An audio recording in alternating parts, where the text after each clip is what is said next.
Hello, and welcome to Laker Look Ahead as we get you ready for tonight's game against the Central Canada Hockey League all-graduate team as Oswego State men's ice hockey is back. And we bring in guys from the other student media orgs to give their own viewpoints, just a different perspective, bring to WTOP. And we now have tonight Jordan McGee and Sam Watkins from WNYO and Brian Krosky with the Oswegonain, the guys that really make the sports department what it is, Brian being the sports editor, Sam being the sports director, and Jordan being his assistant.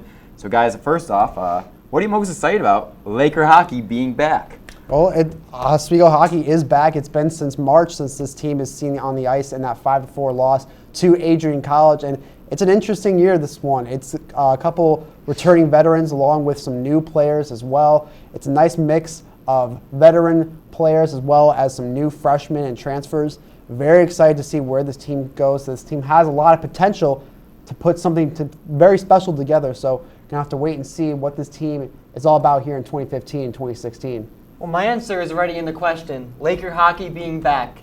That's what I'm excited about. Mm-hmm. Coming to Oswego, there's nothing quite like the energy in that Murano Campus Center Ice Arena every time there's a game there, and you know the fans are going to be coming out in full force.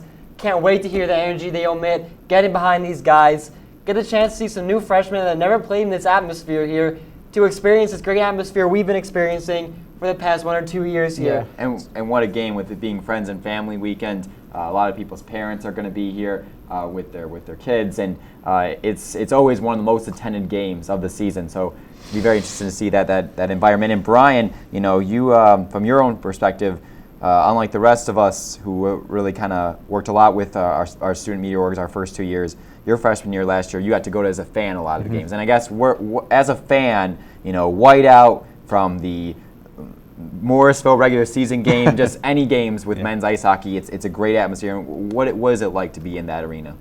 It's awesome, sitting in the student section, kind of get to be a little more vocal about the things you want to say. But that's my thing I'm looking forward to. I'm looking forward to the big plays. When Chris Waterstreet comes down the line and knocks a guy into the wall and the fans go crazy. I mean, there's going to be 3,000 people, whether parents or students, that's going to be happening. Looking forward to the chance of Z for Matt Zawatsky. Like, that's the stuff that we all like too, even though we may not be participating in it. We like to hear it. So, I mean, just the overall, kind of like Sam, the atmosphere is what we're really looking forward to. Awesome. And now I guess for this team, this is like that first opportunity to see what they got. It is an exhibition game. It's not going to go on the record books. Oswego Athletics probably won't even have a box score for it after the game. But for this team, what are you looking to see out of them? They've been practicing for a while. They've only been practicing with the coaches for now only 5 days, this whole entire week. So what are you looking to see out of the team? I'm looking to see how they'll replace on the defensive side. We talked about last year. They lost Bobby Gersakis, Nick Rivet, Mike Wills, 3 great defensemen. Mm-hmm. They have some shoes to fill. There's some new defensive spots that are opening up this year. Guys, young players are going to have to step up and fill out on that defensive side. That's the biggest question mark I have so far, is how are they going to replace that blue line. Offensively, too, there's some questions. A couple of players gone. Christian York's not coming back. Josh Timpano is not back on this team. There are some holes to fill, and there are some opportunities for new players and just players that like to have more playing time, more opportunity. And it's a smaller roster this year, only 25 players. So, a lot of playing time up for grab for a lot of these players. So I'm very curious to see who steps up and takes the positions on the defense as well as offensively as well. Well, a lot of things to look forward to. Looking forward to this team, but I'm interested to see the growth of the players and the teamwork. This team has a tremendous amount of athletic ability. We've been talking since our end of our freshman year about the growth of the class of 2017. Of course. The Alex Byon, the Kenny Neal, the Matt Galati. Chris Waterstreet, the Matt Zawatsky, the names, the list goes on and on and on. And it didn't happen last year. I think the players will agree, the coaches will agree. They did not get the job done last year. And they more took a step back, not making to the Frozen Four the first time in 5 years. Absolutely. Good teams not only play well when it's easy, they play well when it gets hard. And they couldn't get out of the slump last year. It's about the teammates around them to pull them out of that slump. Last year, we expected them to be leaders. They had guys like Bobby Gersakis on the defensive end, Mike Wills, who I believe was the heart of that defensive team, and Nick Rivet, of course, as well, to hide behind. You can't hide behind those guys anymore. They're going to be forced to grow up this year, forced to become leaders. I think they're going to respond very well. We talked to Coach Jake Bean. Ever since the end of last season, every weekend the team would be out. They'd be playing softball with each other. They'd be going bowling. The team realizes how important the character building is for this group. Players win awards, but teams win championships. I'm looking forward to seeing a great team attitude here from the Oswego State Lakers this season. And there was another thing we talked about character is that character building we saw earlier this week. And with the program coming to Oswego, those Monday in the basement of Laker, going to Romney, and then 4:30 in the morning in Laker Pool. I guess you could say, Brian, you were there for pretty much that whole entire time. What kind of characters did you see? This building up this teamwork, and a lot of the word brotherhood was thrown a lot. And I think, where do you see as a brotherhood for this team going into tonight's game? Yeah, like you guys said, there's 13 members of this class of 2017, and they really all have to work together. I mean, they're all a team, but this is the big focal point of the team. So they all have to learn how to work together, no matter what line they're on. And what they did during this whole time is that they learned how to help one another when someone was falling behind. I remember Matt Galati was saying, he wasn't really good at swimming, or Mitchell Hurley, he was struggling during some of the drills. But it's about players like Chris Ragaseo stepping up. So trying to figure out who's going to be the new guy, and the way that Gosick and Digby make it sound, it seems like this is Chris Ragaseo's team going forward. And that's the thing. You could say 2 years ago, it was David Titanic's team, no doubt. And he stepped up in the big moments. He scored that big goal against Bowdoin in the game in the Murano Campus Center for the quarterfinal game. And then you saw even the whiteout game. Gersakis was out, Reve comes in, and he gets the big goal to tie the game. And those kind of captains that maybe they aren't the best, statistically wise, the best guys, but when they need it the most. Because Ragaseo's a defenseman this year. And that's so he's going to be taking, you would like to think, Bobby Gertakis' spot. Absolutely, and Ragaseo is a great defenseman. I believe he was paired up with Johnson a lot last year, and we'll see if that pairing goes on. You might see some change-ups in the lineups if guys step up with some of the new defensemen. I guess that's one thing. What are you looking to see out of Ragaseo? We know how he's a great guy, but there's a difference between being a friend and a teammate, and that's something else they said on Monday and Tuesday. How is he going to be as a teammate and as a leader to be able to be that vocal leader? And it's tough to make that separation. We saw Bobby Gersakis kind of had that trouble of trying to separate himself from being a friend and being a leader. And that's the toughest part, and that's something that during this week with the Navy SEALs coming in, that was a real wake-up call for this entire team, especially for those guys like Ragaseo.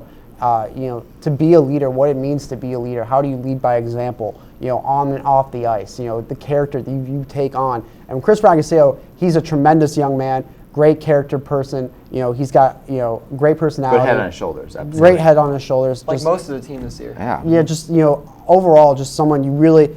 I was looking at the end of last year. I was kind of saying Ragaseo might be someone who is a captain, and he's a great pick if he's an assistant captain this year.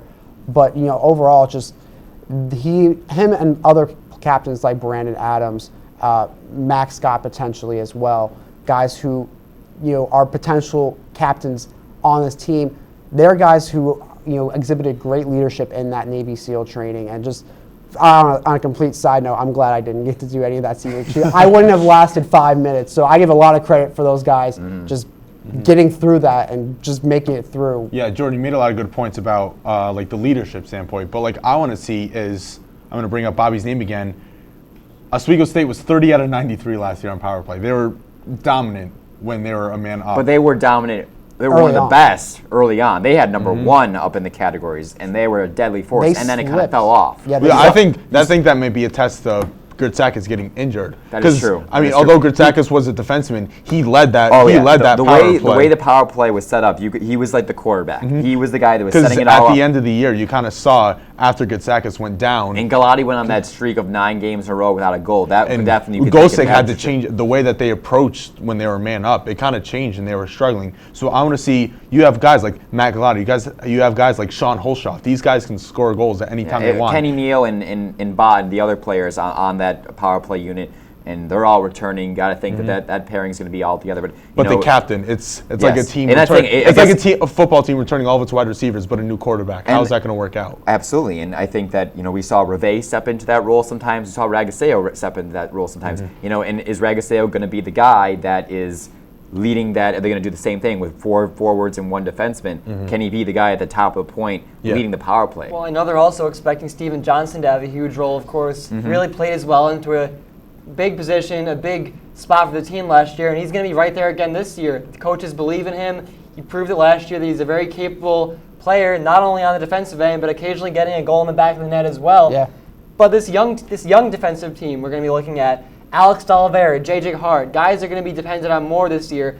I'm looking at Chris Raguseo on the defensive end to lead these guys. It is a team sport. Chris Raguseo's job as the captain is not only to perform well himself, to find the things within other guys that'll get them going as well. I think Chris Raguseo can really do a lot with his ability to lead the guys and motivate them. It's all about the confidence, all about in your head. If you have things going wrong up there, as we saw for the Lakers in the second half last year, the game is not going to go your way. I think Chris Raguseo, if he is the captain, is a fantastic choice. They really need a defensive leader to fill the 3 big roles they lost in graduating seniors last year. Absolutely. And I guess any other players that you're really interested to see play outside of the guys we've already mentioned? For me personally, I'm excited about this freshman defenseman, Christopher Brunn, all the way from Sweden. From what I've been reading about this guy, he's an old-fashioned defenseman. He's a gritty, hard-hitting defenseman. He's got great size, someone I'm really excited about. It was something that they were missing last year, a real hard-hitting defenseman. You know, it was a lot more of, you had guys skill like and speed. Skill and speed. Yeah. But you need that physical toughness that I think they were lacking last season. And from what we've been seeing so far, he's been someone who might provide that sort of tough, gritty hitting. You want to set the tone physically, and Kind that of was like something. a Chris Waters. Exactly, they were missing that last year. That's Water Street provides that big physical force. He's like a He's bull in a 6'5". china shop the way he runs around. And that's what they were missing last year. Yeah, and I think that we saw that sometimes where players would be trying to take the hits, but they didn't have that right size or that right footwork to be able to make a clean hit. And you saw bad penalties, which that drives a coach crazy when you see bad penalties like that. So if you can have a guy that you can rely on that makes the right check, that makes the right hit, and not get called on it, it's definitely going to make an impact. Well, I think we can agree. The defense for the Lakers is going to be the biggest question this year. I think they will answer it, but heading into the game tonight, we're not really sure what to expect. There's a lot of guys moving into different roles they haven't really been in before. I think they're going to come out on the better end of it, but I'm very, very interested to see who's going to be the Mitch Hurley, of course, on the offensive end this year. Who's going to be the guy we're not expecting, the guy we're not talking about. Yep. It's going to come in here and make an impact. And who's your guy, Sam? Cameron Berry, forward freshman. He's from Arizona, coming in here. Really caught my eye at the program the other day with the Navy SEAL. This guy is they specifically said, Cameron, even you as a freshman, you did some things that really, really impressed us. But even before that, even before they noticed him, this guy has something special about him. He was extremely vocal. He really commanded the attention of the other players on that team. You would not know this guy as a freshman from looking at him. Size-wise, may not be the most impending guy. This guy really commands your attention. I'm really excited to see Cameron Berry, not only for what he's going to bring on the ice, but for the player that he's going to become and the man that he's become when he's an Oswego State Laker tonight. My player that I'm looking forward to, he's a big name, but I think it's important to bring it up, is Matt Galati. Like you said, SUNYAC Rookie of the Year his freshman year. And then last year, he went on that 9-game streak where he didn't score a goal. And we know Sean Holshoff is the guy on the offense. Right. And we want to see what Raguseo does. But can Galati be that second guy to Holshoff? Can he be the Robin to Batman? That's what I want to see if he can do. And to your point, we talked about we had conversations with the coaches, and they said outside of Holshoff, Hurley, and Montagna last year, everyone else had an average season. That included Matt Galati and Kenny Neal. They realized and you expected him to make that extra jump. You expected him to have a Sean Holshoff kind of year, but he didn't. Matt Galati, he had, I believe, 12 goals, and only one So of his, did Kenny Neal. and only one of Galati's goals was on 5-on-5. All the rest of his goals came from If you power probably play. look They all at came early in the season. Yeah, and if you look at probably the video of all Galati's goals, more They're than half of them shots. are just the slap shot one-timers. But they're beautiful shots. They are He can beautiful shoot. shots. His slap shot is a deadly force. It's very powerful, and it finds the back of the net just absolutely perfect. But I think that what you think about is, can he be a guy that actually makes a play? Can he actually, go around and make the play? So, I guess, getting ready for this game against this team. But that will do it for this, I guess, guys. Thank you very much for coming you. by. No problem. Great And to talk hockey we all hope the to time. have you in coming weeks. All right. We'll now get ready for some Laker hockey against the CCHL. Here it is.